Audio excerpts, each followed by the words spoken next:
Welcome to Nuclear Matters from the Australian National University College of Systems and Society. I'm your host, Liz Williams, a nuclear physicist and nuclear systems discipline lead for the ANU School of Engineering. What roles can citizen science play in the governance of nuclear technologies? In today's episode, I explore this topic with Michiel Van Oudheusden, Associate Professor of Public Participation in Science and Democracy at VU Amsterdam. Michiel previously worked at the Nuclear Research Center in Belgium and had the opportunity to study citizen science initiatives focused on managing nuclear technologies in both Japan and the European Union. As you can imagine, those contexts are very different. We explore what he found in his work and discuss how these lessons might apply to the Australian context, particularly with respect to the growth in our involvement with nuclear technology due to AUKUS. Let's listen in.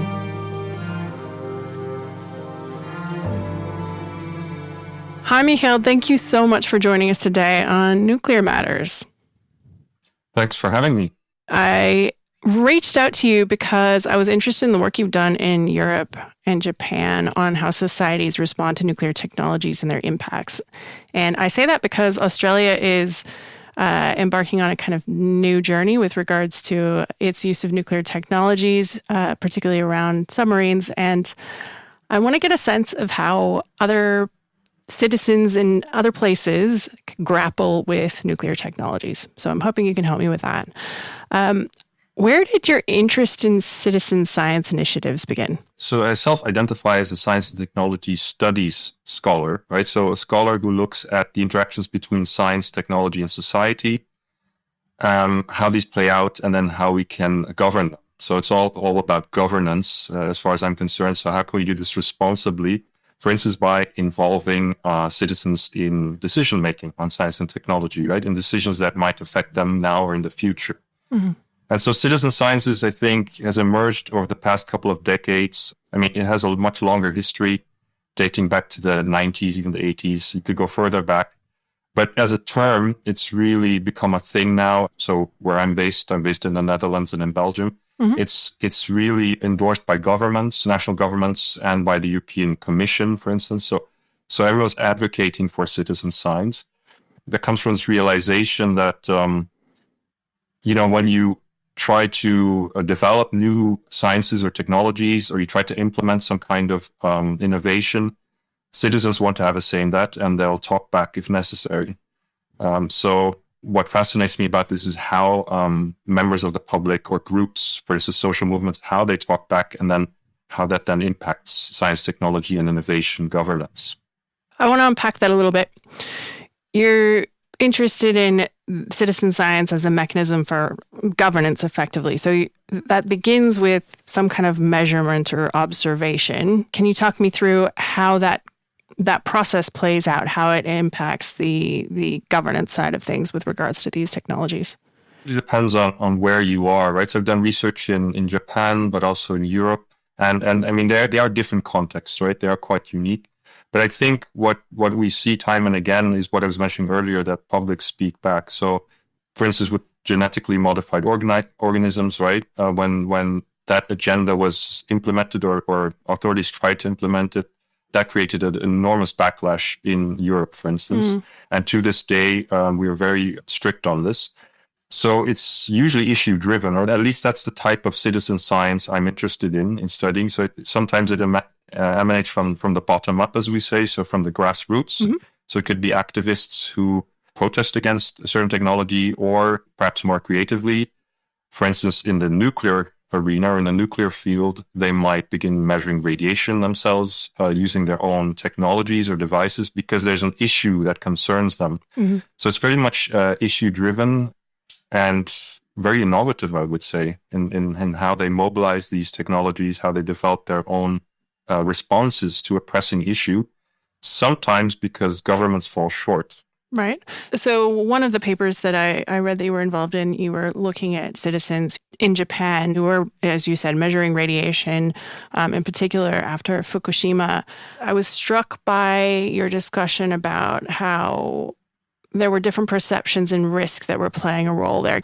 Can we talk about how different public perceptions of risk are informing the kind of citizen science that might get done and also the kind of impact that science might have on the governance of a technology? Yeah, it's a big question. So I think as an SDS scholar or researcher, I think I should say something about risk and risk perception first, right? So the way I think we look at it is it's not just about whether people overestimate or underestimate an objective risk, so to speak. The question of what constitutes a risk is always bound up with histories and it's always part of a wider context. And what constitutes a risk is negotiated between different actors. So even what counts as a risk depends on, for instance, institutional agendas or societal norms. Mm-hmm. In Japan, there's this entire history. Of course, they have this nuclear legacy, which goes back to the Hiroshima and Nagasaki events, but also pollution disasters in previous decades. So there's all these factors to take into account, which are more or less unique to Japan, although you could also draw links with events in Europe, such as Chernobyl, right? That has really impacted Japanese society, you could say. And so then to make sense of your question, I think risk perception plays out quite differently depending on that context. Yeah. So the Japanese context is going to be different than what you have in Belgium or the Netherlands or elsewhere in Australia, I would imagine. One thing we've observed in Japan is that many of these citizen science organizations, they are intent on measuring or at least answering basic questions, right? Especially in the aftermath of the Fukushima nuclear disaster, they were concerned with, is the food safe to eat? Mm. Can my kids play safely in the sandbox, in a playground, that type of thing? So they're very localized, they're very, situated. And this gives rise to a certain type of citizen science and a certain risk perception that's close to the community, right? It's close to your body even, right? So in a physical sense, it's temporally situated, although they might ask questions about, what is this going to do in the next couple of decades? But also institutionally, I'd say it's a different scale because it's the local scale rather than the scales that, for instance, credentialed experts are concerned with or official authorities, right? So governments, the central government, for instance. Yeah. And that's very different from Europe, for instance, where there's been this, they tend to say this, or use this term, is this institutional uptake of citizen science into research policy. Mm-hmm. There's this notion of responsible research and innovation, right? You could say it's like it's become a guiding vision for the European Commission, although they now speak of open science, but it's related. It's about taking into consideration societal values, expectations, that, for instance, what concerns citizens when a new technology is developed or implemented. Mm-hmm. The reasoning behind responsible innovation is that we have to innovate responsibly, obviously, so we have to consider society's needs, expectations, and values. And all of this has to be aligned, and then we can move forward together as a region or as a community. Whereas in Japan, the relationships between, for instance, citizen scientists and the central government are much more antagonistic. Right? So there's not this sense of togetherness. A lot of these citizen science groups are seen as being anti-nuclear, anti-government, even anti-citizenship in a way, because the notion of citizenship itself is contested in Japan. So it's a very different setup. Well, that influences risk perception, right? So just to go back to the example of the sandbox and so on, right? It's not necessarily about getting an accurate, scientifically validated measurement of the radioactive pollution in the sandbox. It's about getting just good enough data to act on. So what they call actionable data, which is different than the what credentialed experts or scientists are usually after. They want the most accurate type of measurement. Yeah. For Japan, if they're doing measurements to figure out whether there is radiation in the sandbox that they might need to be worried about, they might want to make a decision based on that data as to whether they're going to let their children play there. The larger scale impact of that is, it sounds like there's no translation of those kinds of smaller scale measurements and decisions to larger scale policy decisions by the government. Is that right? Yeah, so that's one of the things, one of the recurring challenges, you could say, in Japan, and where, there's, quite a number of citizen science groups in Japan. They call themselves citizen radiation monitoring organizations. And they have tried to organize themselves because government, according to them, at least the central government, falls short. Right. So after Fukushima, there was an information void. It wasn't like the central government wasn't sharing the data, or they were sharing wrong data or inaccurate data. And so people were clueless about what to do, right? And where to go to. So they're just trying to answer basic questions. And this is the void that then these citizen movements filled. Yeah. So one notable example is Safecast. They're based in Tokyo, but they're more of an international volunteer organization. And they've developed their own measurement devices to measure radiation pollution in the environment. And it has been very successful, not just in Japan, but elsewhere as well, because they share their data online. It's open source. Anyone can access it. Anyone can download the maps. And it gives you at least some sense of the radiation levels. And so what they try to do is they try to complement the official measurements. They challenge and complement, the data coming from official sources. So in that sense, I do think there is some translation going on. Yeah. In the sense that at least credentialed experts, but also the government officials have to pay attention to these citizen movements, if only because they can be quite destabilizing for the science and research system, right? That's if only for that reason. Yeah. And it impacts on safety. And as we're seeing, because organizations like Safecast are still around many, many years after the Fukushima disaster, so they're probably doing something right? They're having some kind of social impact, and scientific, I would argue. Yeah. It's more about these groups challenging the official narratives and the official measurements and so on. For instance, by doing mobile measurements, right, which wasn't happening. And at best, this then prompts the officials to start paying attention. Yeah. And so I think on the international level, organizations like the International Atomic Energy Agency have started paying attention to these forms of crowdsourcing and have even acknowledged their potential value. Interesting. So something is shifting there, but it's slow and perhaps happening too late. I don't know. That's an open question. It's interesting, though. I have an interest in safety as something that is contextual, and it seems like the emergence of this kind of phenomenon came out of a feeling of lack of safety as a result of lack of transparency from government. Is that a fair assessment? Yeah, so I'd say in Japan, yes. It also depends on who you ask, right? So having worked at, for instance, the Belgian Nuclear Research Center, many of my colleagues would argue that the central Japanese government did all it could and did well. Yeah. And this is coming from credentialed experts working in dosimetry, for instance. If you ask citizens on the ground, you're going to get a very different story, right? So I think they would acknowledge, for the most part, at least based on the research we've done in these communities, is they're saying there was, the government fell short. And they said even more. They said, we don't want to be measuring. We don't want to be doing this work, but we have to because we're being left to our own devices. Yeah. Right? There's no support coming from above. Yeah. Well, this is one of the things that interests me, right? There's safety is in physical safety based on what we understand about how radiation interacts with the human body. And then there's safety with regards to, psychological safety. Do I feel safe in this particular circumstance? And those are two different things, but both are important. And if you're focusing on one, you could potentially end up making a different decision about how you manage something. Can we go back to the Europe example? And it seems like there's a much more proactive approach from the start. I'm wondering, can you give me a sense of how that plays out, particularly for nuclear technologies?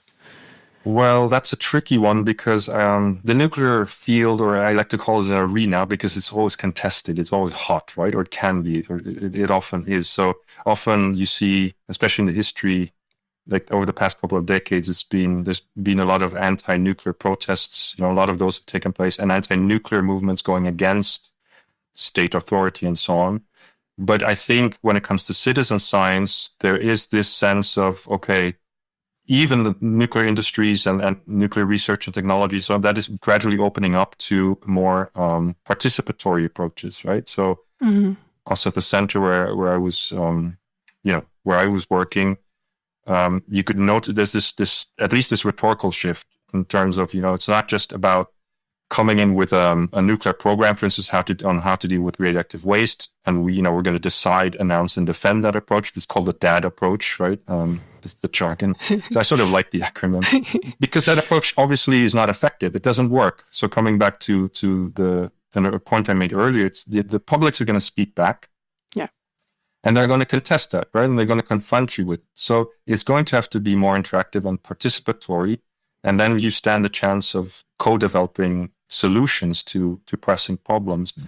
But so to come back to your question, I think Europe, but also some of its member states, particularly the Netherlands, they're taking a lead role on this. They're really pushing the citizen science agenda, trying to involve citizens in science and technology and innovation through processes of dialogue, but also by inviting citizens to collect data and then analyze them together, decide on what to do with the output. So it's become very co-created. And that's just, I think, what the European Union stands for and advocates, right? So it's all about dialogue. It's about co-creation. It's about participation. Like there's areas that say which possibly less contentious, like having citizens count birds and then sharing these data with scientists, and it's all good fun.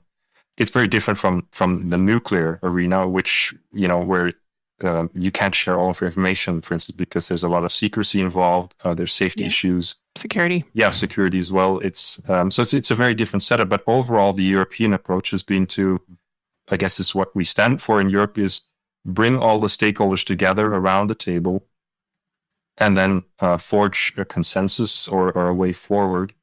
And citizen science sort of feeds into that logic.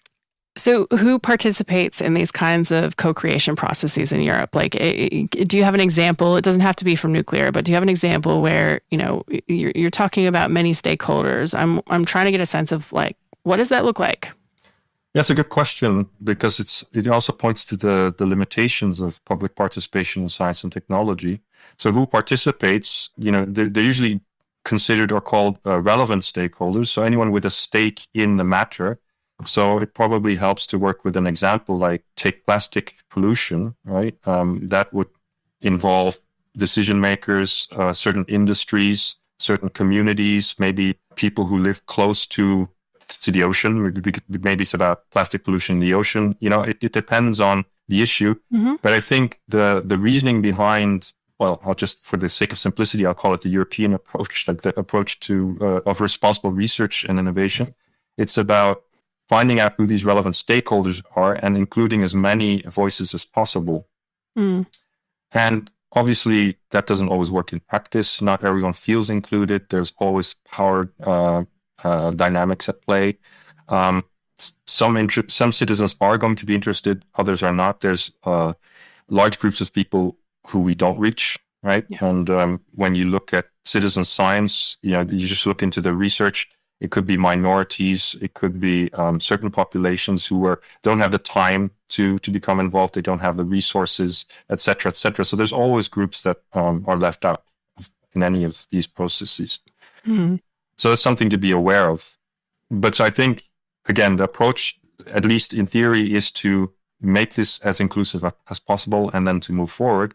I think one of the big challenges we're facing now with citizen science is that it can be appropriated by right-wing groups or anti-scientific groups as well, who claim to be doing citizen science. So I sort of we're moving away from the nuclear now, but this is right. To draw a parallel. It is actually relevant to say this. Some of the citizen science groups that have sprung up in the nuclear arena are not taken seriously by the credentialed scientists and vice versa, right? So there is a lot of mistrust, not only in Japan, but also in Europe, because some of these citizen groups are seen or at least perceived as being anti-nuclear, anti-science, maybe even. There's a perceived agenda. Is that part of it? Yeah, at times there's a perceived hidden agenda, or not even a hidden agenda, but some environmental groups have mobilized these data to argue against nuclear technology. There's nothing new to that. Yeah. I think where citizen science sort of has potential is that many of these groups are such a safecast. They're not arguing for or against nuclear technology. They're saying we're pro-data, right?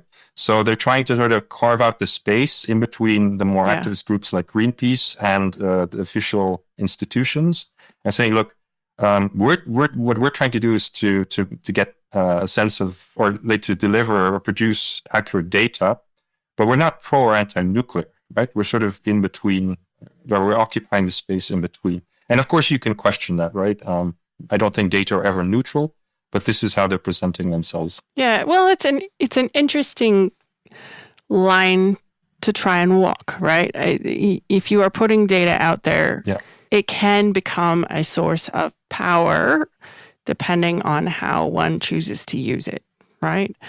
Exactly. But it sounds like what they're trying to do is just say, look, here's the data. You can do with it what you will. Can we explore how power dynamics play a role in all of this with regards to, data collected by citizens potentially used in these kinds of ways? Yeah, well, I think power is key and something that's not always explicitly acknowledged in these processes, right? So in Europe, the at least official policy discourse is bring people together, we'll work it out, we'll figure it out together. It is like this enactment of harmonious pluralism and a belief in togetherness. But you have to ask the difficult or the tricky questions, right? Is who decides, who has influence? So let's take the example of citizen science as one way of contributing to responsible research and innovation and open science. It happens on certain terms, right? And these may be set, for instance, by initiators. How actively are citizens involved? Are they involved in the problem framing from the very start? Do they only collect data? Are they maybe involved as co-authors, on a publication? I'm not saying more is better because I'm actually quite skeptical about that. I think sometimes it's good if citizens only deliver data, if they're okay with that, right? So a couple of years ago, this was 2018, there was this big air pollution measurement campaign in Flanders, which is the northern part of Belgium, which is where I'm from. It was called Curious Noses. And the initiators, the citizen scientists, managed to mobilize, I believe it was 20,000 citizens across the whole of Flanders, right? Wow. And all these citizens did basically was deliver data on the amount of nitrogen dioxide in their immediate environment. So, in the street where they live. Mm-hmm. And they gave this to the experts. The experts then went to the lab, analyzed the data, and published this with the national news media. Right? So that had a massive impact. And despite the fact that citizens weren't really involved in not in any deliberative way, they were simply delivering data, it impacted policy. Like, for instance, it led to the emergence of low emission zones in cities. Mm-hmm. It led to behavioral change. Like, all of a sudden, air pollution was a serious thing to consider. Right. And so this is why I say that crowdsourced citizen science is just similar in the way that Safecast is doing it in Japan, can also be empowering, right? And even if you're not involving citizens in all stages of the process, it can have a massive impact for the better. Yeah. Well, I mean, we tend to want to manage what we measure effectively. So if you're not measuring something, the likelihood that we do anything about it is low. Yeah. So I can imagine if you all of a sudden have a lot of data about a particular area and it suggests that something needs to be done. Because I've spoken with a lot of citizen scientists over the years. So it's what the Curious Noses people, but also the Safecast group in Japan was doing is trying to get this on the policy agenda, right? Like everyone or lots of people sensed that air pollution was a thing. It was a problem. Mm-hmm. So this is just, a decade or so ago, like you still had politicians denying this, right? And not taking it seriously. But through this campaign, it became, I like to call it a thing, because I think a thing in sociological sense, it's become politicized in a good way, right? It's being taken seriously and people are talking about it and they're changing their behaviors and so on. So it's being taken seriously. Yeah.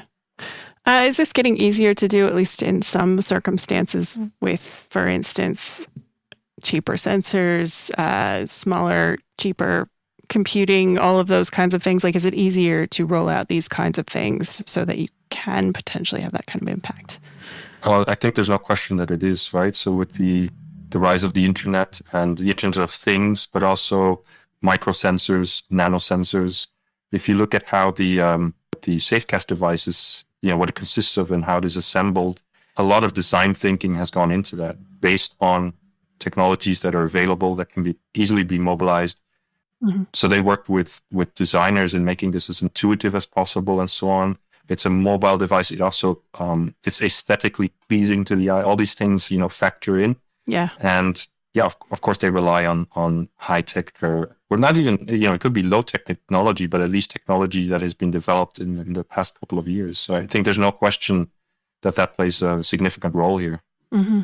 Kind of back to Australia. I know you have not done work here. I'll give you a little bit of a background. We're looking at acquiring conventionally armed nuclear-powered submarines, and we're in the process of looking at what it means to stand up a nuclear-powered submarine workforce and bases and all of the above. And one of the big questions that I have is the current social license for that kind of work in Australia, particularly given that we don't have civil nuclear. We do have nuclear industry, but it's fairly limited, and primarily focused on front end of the fuel cycle. So I'm curious, are there any lessons we could learn or anything that we might want to think about, given that we are embarking on this journey, particularly with regards to, the social license side of things, the publics that might have a say in all this? Yeah, I'm not sure if they do have a say, but maybe they're asking to be involved one way or another. I don't know, because I'm not that familiar with the Australian context. I mean, there is this challenge of militarization. It's also happening in Europe. I don't think the public has much of a say in what's going on in Europe at present. Right? It's governments deciding to invest a lot more in national security and regional security. Yeah. But I do think we can learn from at least my past experiences with public participation in the nuclear arena, because again, what citizens or members of the public typically want is they do want to have a say of some sort, right? There's obviously issues of security and confidentiality which play a significant role here. But citizens do want to be able to trust their representatives, and they do want to be able to trust their governments.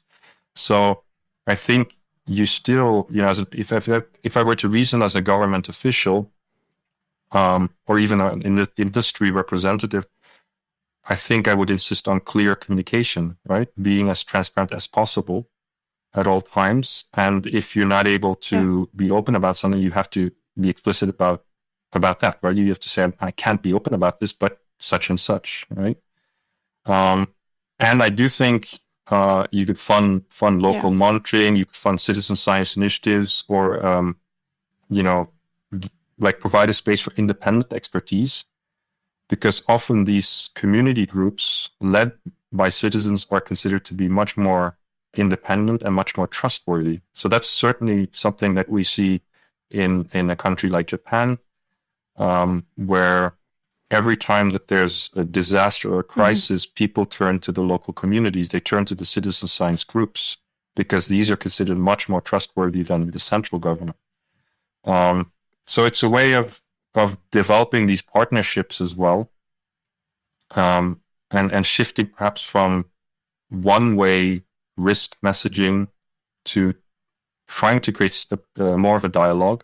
And again, it's going to be very tricky in the area of security, but I don't think it's fruitful to exclude the public as such, or the citizenry, right? That, especially in a country like Australia, a democratic nation, I don't think people will take it. But I don't know, maybe you can also speak to this, because I'm less familiar with the Australian context. No, look, I agree with you. Yes, there are certain things that have already been decided, right? However, people do have a say. People do have a say with regards to, for instance, what we even do with the waste, which we are going to have to deal with. All of, in principle, to do all of this, we actually need a plan till end of the time where we're going to have to look after that fuel, which is a very long time. And so that has been a continual challenge for Australia already. So just even looking at that part of it, we have a lot of work that I think we're going to have to do to get to the point where we have a plan for that is acceptable, and that the publics that might be interested in this particular issue will be comfortable with. I know you've done some work on deep geological repositories, speaking of which, for nuclear waste. I'm wondering what you found there, particularly with regards to differences in risk perception and how different stakeholders thought about that or think about that for the cases that you were looking at? So when it comes to geological disposal, I think, here is to me, it's just characteristic of the nuclear field. I think it's in some places, I think there's a growing consensus that that's the way to go about this, right? What we do with high-level radioactive waste, deep geological disposal. I would consider this to be a wicked problem in the sense that there's uncertainty about the science, right? We don't even know what goes on in the deep underground necessarily. In one of the European projects I was involved in, scientists noticed that there was microbial activity in the deep underground, right? So some peers were open to that. Some regulators were open to hearing that message. Others weren't, right? They're like, no, it's contained, it's passive, right? But so there's uncertainty about science and the values are disputed, right? Like, why is there even radioactive waste in the first place? That's probably not the most generative question, but, there are people asking this. So I think stakeholder engagement here is key, as it is with any kind of wicked problem. So you're going to have to involve a variety of stakeholders early on.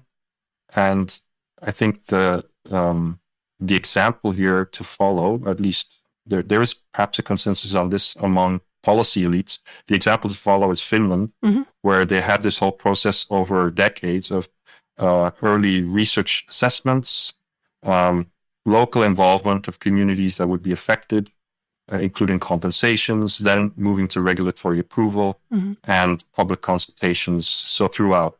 And so I think you can temporarily close these discussions, but they're going to be opened time and again. Yeah. And it's very hard to see how even experts would agree on one particular solution or approach. It's just going to remain contested. But that doesn't mean we shouldn't keep trying, right? I think the legitimacy of the credibility hinges on the approach, right? It has to be not something like a quick fix. It has to be something that it's developed over time. And when you generate new insights, you might change, for instance, the structure of the repository, or you might come up with new principles, and you involve as many stakeholders as possible throughout the entire process. That's the only guarantee I think we have. Or it's the best we have. Let's put it that way. Well, it's one of those things that's quite challenging. I mean, the subs are still a hypothetical thing, at least for us. But realistically, we and many other countries have nuclear waste that we are just going to have to deal with. And so at some point, ultimately, we have to figure out how to move forward on that, or it just sits in storage forever, which we can think about whether we like that or not. Have you been involved in some of the consultations on these facilities? And can you talk about how kind of differences in risk perception might have come through in those discussions? Well, I was tangentially involved. I think most of my colleagues were involved in this, or they were involved more directly. I think it's more tricky with the type of, if it's high-level waste, for instance, you're obviously going to get a different type of discussion on risk perception than with low-level waste. I think it's fair to say that with low-level waste, we, and by we I mean the including the SDS scholars or researchers involved in this, were able to facilitate an approach whereby stakeholders found each other and came up with a solution. So in the north of Belgium, there's at least one site where they've created these kind of tumuli for low-level waste, and this has happened in consultation with the local communities. They've been compensated and so on. And it's, based on notions or principles of, for instance, retrievability. So experts or whoever should be able to retrieve the waste if necessary, take it elsewhere. So there are success stories out there. Sometimes we tend to forget this, right? So in terms of risk perception, I think you have to consider, there's always many factors to consider. For instance, the type of waste in this case, the type of stake, the histories leading up to this. and that's why it's so fruitful to compare and contrast, because what happened in Japan, like Japan's got a very different nuclear legacy than, for instance, countries in Europe, Australia. And of course, there's always similarities as well. So what can we learn from these situated responses to the challenges? Yeah. You mentioned retrievability. It almost sounds like there's a set of values, or you can sort of identify a set of values by which perhaps stakeholders can agree on how to move forward. Is that part of the process? I do think it helps to like if you take the ladder of abstraction, and so the higher up you go, right, the more abstract it becomes. Like if you have these guiding principles, usually people, or some at least, can agree on principles, right? Mm-hmm. So then how do you make that tangible? Like what does it mean in practice? But so retrievability might be one of them. And I think many people or stakeholders would agree on that principle. But then there's certain regulators, or at least in some countries, experts might say we don't want retrievability because we believe in passive safety. So the waste takes care of itself, right? We don't necessarily even need oversight. So I'm not sure that you find a consensus or even a compromise among different stakeholders, but perhaps this works in the country of Finland, right? And so then we have to respect that, right? That each nation might develop its own approach to managing high-level radioactive waste, for instance. It's messy. Yeah, I know. You mentioned passive safety, and I remember reading in one of your papers a discussion about that and whether passive safety is actually passive. Can we talk about that for a moment?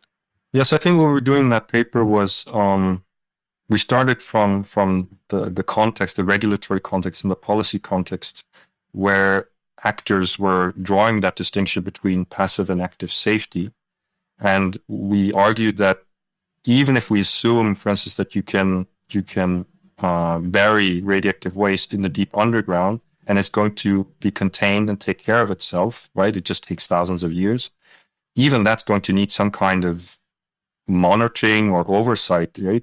Because you simply to implement the technology, right? So it's very ambiguous, especially if you look at how things are written into like official documents and so on. It's quite ambiguous, and the whole notion of that binary, that it's either active or passive, is just flawed. We were arguing, so it might make more sense to reframe this as not being a debate about passive versus active safety, but about the types of oversight that we need, because there's going to be even minimal forms of oversight in any situation, even with passive safety. And then I think this is where I think we make a contribution, is like, if we reframe this a little, then maybe we can have a different type of discussion, which is more generative. Mm-hmm. So what does that look like? Oh, that's a good one. I think that's where that's where we ended the paper. Yeah, I know. I want to know. Where do we start with that discussion? Well, I mean, I do think you have to, like, let's say you're a regulator and you insist on passive safety, but if there's all this, at least I would say there's all this scientific evidence mounting up, but there is some indication that, for instance, microbes are doing something in the deep underground, right? They're eating away at the waste, supposedly, right? I don't even know what that means necessarily, but there's uncertainty about the assumptions on which the whole safety structure is built, right? So then you have to take these to heart, I think. You have to, at the very least, be willing to hear this and engage with contending viewpoints or evidence. And then you can talk about, okay, so what would this mean for oversight? I don't think that necessarily means you have to give up the notion or the approach, right, of passive safety, but you're probably going to have to tweak it or something, or you're going to have to consider, you're going to have a contingency plan or something, right? But again, as an STS researcher, I would really insist on having those difficult conversations in the interest of, in this case, long-term radioactive waste management. If not, you're going to run into problems down the line. And this, we can even show this empirically and historically, is that tends to happen all the time. So you might also want to involve publics in this, because they're going to have concerns and questions for you, which you may not even be considering. So it's really about the process rather than, me giving you a fixed answer or a solution to the problem.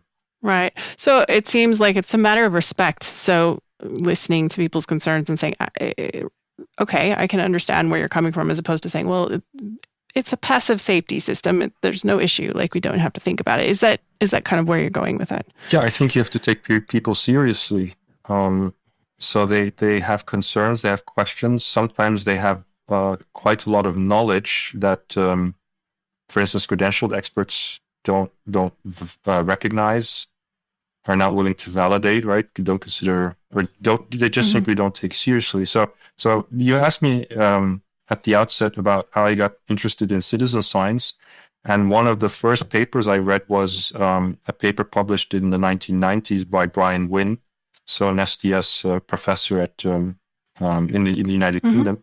And he was describing how after Chernobyl, there was some of the nuclear fallout in the north of England, so in Cumbria. And the government had then decided to restrict access to the land, right, to remove the sheep. And there were certain measures in place without taking into consideration not only the values, the concerns of the local farmers, but also their knowledge. Because he describes how the sheep farmers actually saw changes in the landscape, soil, in the soil and that type of thing, which the credentialed experts hadn't even noticed, right? So they were reasoning more in terms of modeling, or I don't know what the details of it are. Yeah. This just, to sensitize ourselves to the fact that you have to take people's knowledge seriously. They might know things and they might value things differently than the credentialed experts. And so if you want to govern your way through these issues or challenges, use that knowledge to your advantage. Some would say because that's the ethically right thing or their sound thing to do. I'd say because it's more effective. Yeah. Like that would be my primary driver in this. I just think it makes more sense to use or tap into people's resources and knowledges rather than excluding them. I'm gonna be honest. At some point in my past history, I had somebody correct me when I told them knowledge was not a thing, and it is a thing. And so what you're talking about here is people who maybe have different philosophical viewpoints as to, how the universe works, etc. And they could, from that point, have different ways of going about constructing knowledge. That process might look different, and it might feel very different than maybe a perspective of, an expert that's been trained in scientific method, etc. But there is often value in those perspectives and those ways of forming knowledge that are not at first glance accessible to somebody who hasn't been used to working in that way. I guess, is that a reasonable way of looking at this? Like, is that a helpful way of looking at this? Yeah, I think it is. So I think that aligns with what a lot of scholarship in science and technology studies is about and is trying to achieve. Ideally, then that would lead to better processes and better inputs, better throughputs, and better outputs as well. Mm-hmm.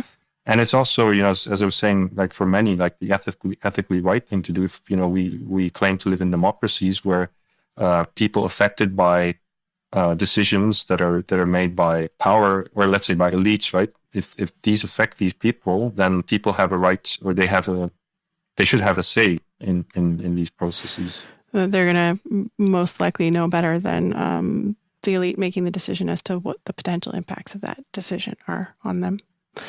In most cases, not all. In most cases, but I do think there might be exceptions when, for instance, you have like in a very like an immediate, or let's say an acute crisis situation. Yeah, there might not be any time for any of this, right? It's just about decide and announce, defend. That comes back into play. Like on these rare occasions, maybe governments have to resort to that approach. The problem is that we see this approach as being the dominant approach, or a technocratic approach as the only way to go about dealing with crises and disasters.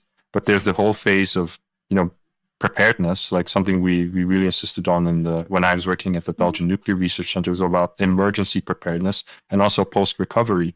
And ideally, you learn from these processes, right? So that when a crisis hits, and it hits hard, you're better prepared and you're better able to to manage the all the challenges and all the problems. So basically, you need to prepare for those things in advance. You're not going to be able to predict the future. You can't prepare for all the things, but you can at the very least go, well, things might happen. Yeah. Let's figure out what it might look like to manage that well, from the perspective of a range of stakeholders.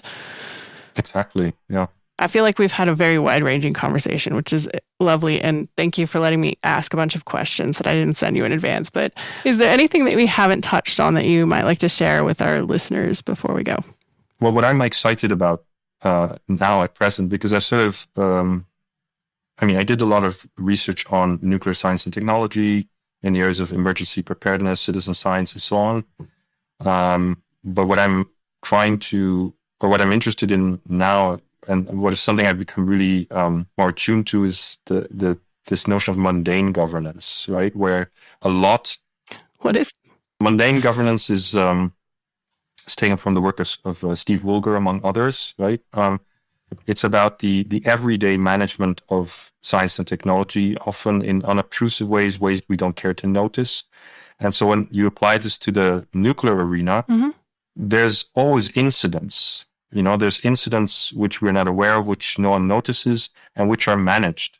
I've become much more interested in how these are managed and how they're managed well, if they are, without them being visible. And I think that's crucial. First of all, I think we have to be appreciative of this. So there's all these mechanisms and so on in place, which perhaps work.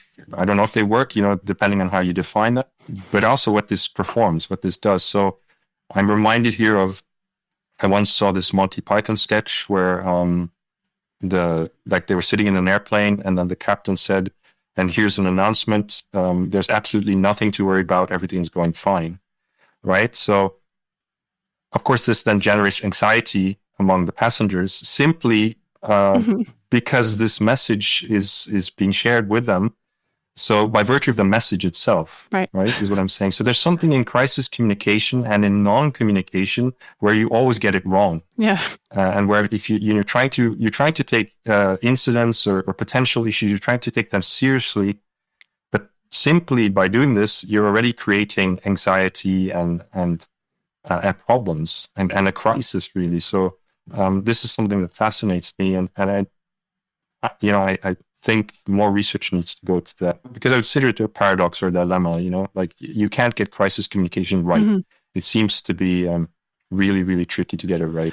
Well, that sounds really interesting. I'll have to have a look at that body of work. Exactly. Yeah. I do have one last question. Sorry, I just thought of one. I'm wondering if there are other areas of technology that we might draw some lessons from.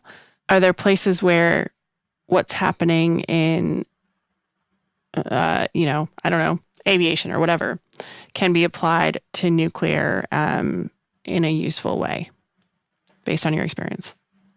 Yeah, that's a really good question, because I think, but this is basically because I've been reading a lot of Charles Perrow's work. So he was an organizational sociologist, right, and wrote the book Normal Accidents, where he's saying accidents have become normal because our societies have become risky, right? So there's no way around technology. And the problem, as he saw it, is when these technologies become very tightly coupled and complex. And so, yes, you can learn a lot from aviation, because things generally on the whole seem to be going right. But if you look at our systems today, and also for instance, nuclear power plants and so on, they've become very tightly coupled and complex. So they're really hard to manage. As soon as one thing goes wrong, that could lead to a cascade of effects, and many things could go wrong which could have been prevented. So he was very wary and very cautious, right, when it came to nuclear technology. Yeah. But you could argue that many of our systems today are becoming tightly coupled and complex, and then question whether this is a good thing or not. Yeah. No, I think about that all the time. I mean, Charles Perrow's work, that started with 3 Mile Island, right? The whole idea of normal accident started with his work on 3 Mile Island. And so that's one of the accidents that I keep going back to, not because things are exactly the same. I mean, the nuclear industry has learned quite a lot since then, but but it's the complexity and how that played out in that particular accident that interests me quite a lot. Particularly when you start to think about, like, I don't know, we were talking about, novel technology, for instance, embedding artificial intelligence in its various forms in these kinds of facilities. And what does that do in terms of this tight coupling? It makes things more complex, certainly. Like, how do we deal with that? No, I'm not sure how to deal with it either. I was talking to a pilot the other day, and they said, you don't even need pilots anymore to fly the plane. It will do it by itself, right? But people don't trust, or most people don't, right? So there we're back also to the... So you still need a pilot? Yeah, apparently. For most people, I'd say. Yeah, there's always there's probably people willing to get on a plane without pilots. But most of us would like some kind of human oversight, I think. So how to deal with it? I don't know. That's a big question. You're right. That's for the next podcast, I would think. Yeah, a whole nother episode. Yeah. Well, thank you so much for joining me today. I really appreciate it. I've found our conversation really interesting, and I'm hoping my colleagues in Australia think the same. Well, thank you very much. Thanks for having me.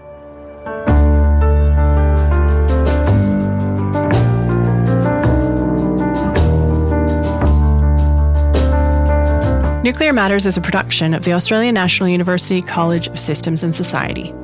We acknowledge the traditional owners of the lands on which this podcast is being recorded on or listened to, and pay our respects to their elders and all First Nations people. If you liked what you heard today, please share this episode with friends, family, and colleagues. If you want to send us some feedback on an episode, please email us at nuclearmatters@anu.edu.au. Keep in mind that this podcast is intended for information and education only. The views and opinions expressed in each episode are those of the individual speakers and do not represent the official policy or position of the Australian National University College of Systems and Society or the university as a whole.